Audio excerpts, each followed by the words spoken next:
হাশরের ময়দানে যখন সর্বপ্রথম আমাদের নবীকে আল্লাহর হুকুমে তোলা হবে, আমাদের নবী উঠেই জিব্রাইল আলাইহিস সালামকে প্রথম প্রশ্ন করবে, ও আমার ভাই জিব্রাইল, আমার উম্মত গুলা কোথায়?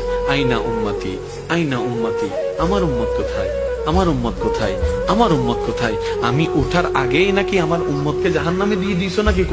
আমার উম্মত কোনো জাহান্নামে চলে গেছে নাকি? জিব্রাইল বলবে, ইয়া রাসূলুল্লাহ, প্রথমেই আপনাকে তোলা হয়েছে, এখন আর কাউকে তোলা হয় নাই, প্রথমেই আপনি উঠেছেন। আমার নবী বলবে, আমার উম্মত গুলা কোথায়? জিব্রাইল বলবে, ইয়া রাসূলুল্লাহ, এখনো তারা উঠে নাই, উঠবে একটু পরে। নবী দৌড়ায় চলে যাবে আল্লাহর রহমতের দরবারের দিকে। সিজদায় যে পড়বে, একটাই কথা থাকবে, রব্বি হাবলি উম্মতি, রব্বি হাবলি উম্মতি। একটু মনোযোগ চাইবো আমি আশিকদের।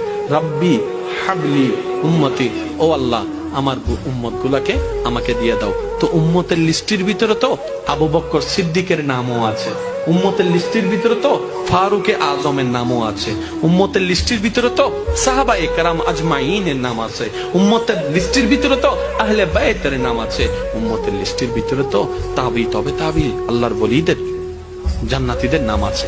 এবার আল্লাহ পাক বলবে, আপনি যে বললেন রব্বি হাবলি উম্মতি, উম্মতকে দেওয়ার জন্য আপনি কি আবু বকরের কথা বলছেন?